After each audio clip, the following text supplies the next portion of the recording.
software-defined grip for secure hand-held shooting, built-in Wi-Fi and Bluetooth for on-the-go sharing, 3.35 and 85.2 mm approx.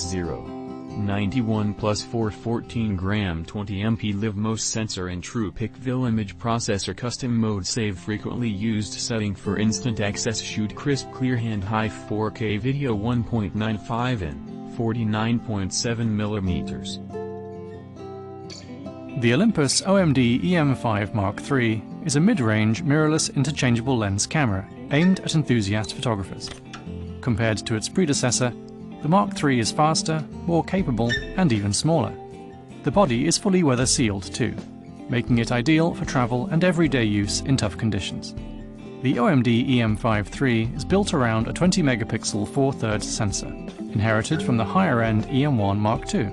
The sensor is stabilized and offers a total of up to 6.5 stops of correction, allowing for handheld stills and video to be captured in very low light environments.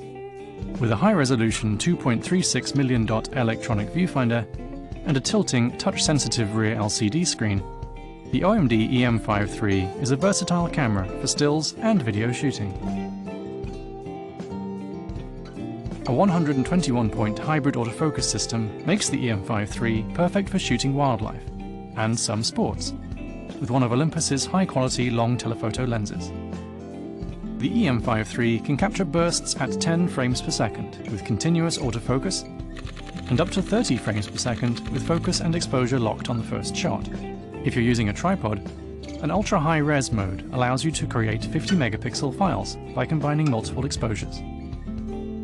In addition to stills, the OMD E-M5 III can shoot 4K and HD video. A high-speed 120p HD option is also available. For more information about the Olympus OMD E-M5 Mark III, visit dpreview.com. In this video, we're going cycling in California. From the dramatic coastal highways to the rolling vineyards and impressive redwoods.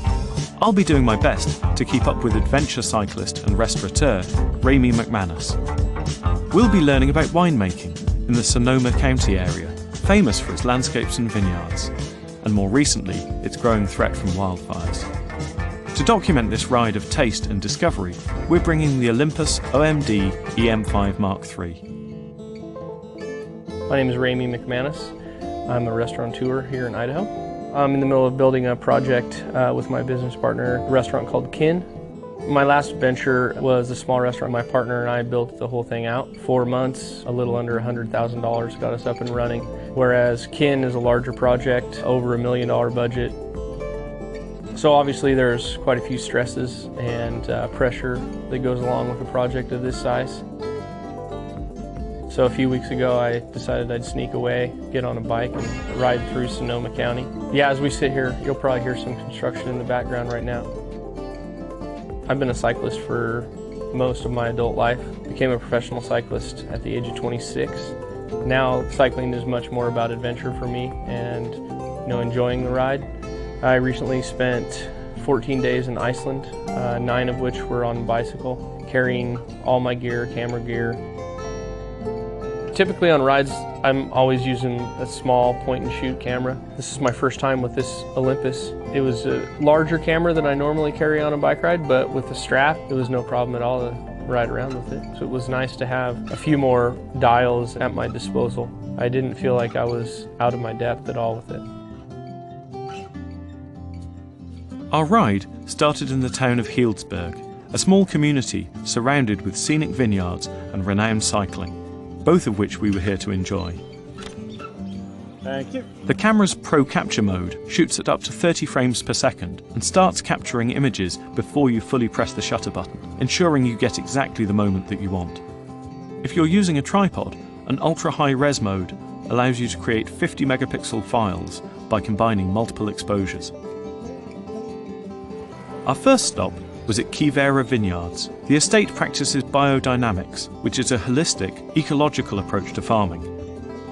But it's best known for its world-class wines. This first one is a rosé of mainly Grenache, but it's got approximately 10% of Mourvedre, Counoise, Syrah, and Petit Syrah blended in to add to the complexity. After a delightful wine tasting, we got a tour of the gardens, where Rami immediately recognised many of the herbs being grown. Lemon verbena. Oftentimes we'll make sorbets or ice cream using this. Now put it in your hand and smack it. Just yeah. Now it's not. Wow. Yeah. That's The concept of biodynamics emphasises how every element of a farming system has value, and Rami reflected on his own experiences, utilising some produce that might otherwise go to waste. So as a restaurateur, we actually go out to the farms and harvest with the farmers. It's a little harder on the bar side. You know, we came up with a drink called the moron, which is Welsh for carrot. Perfect. They didn't know how many carrots they had. They had a little mite, so they couldn't sell. And so they invited us out and we harvested 400 pounds of carrots. So we juiced them all. Carrot, aquavit, gin, a little bit of lime juice. That was the first drink that we came up with, our first signature cocktail.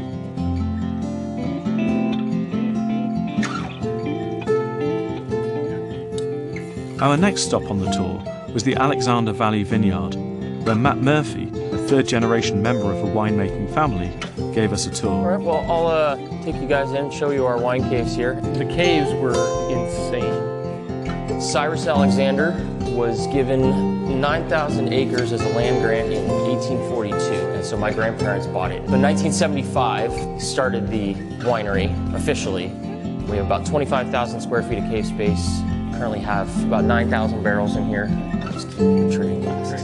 Notice how smooth the oak flavor is in the wine. So yeah, we're still very much a family-owned and family-run business, estate winery.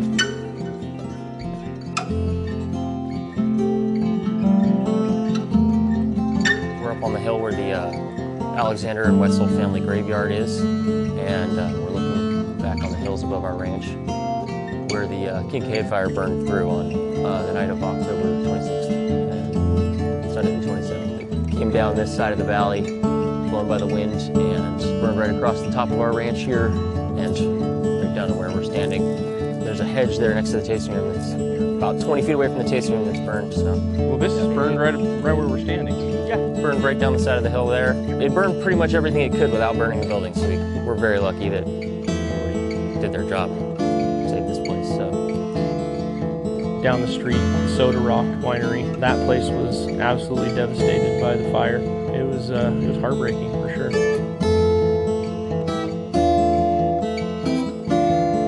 After the fires, you still see so many people visiting and so many people supporting the local economy. It didn't feel like people were staying away from Sonoma.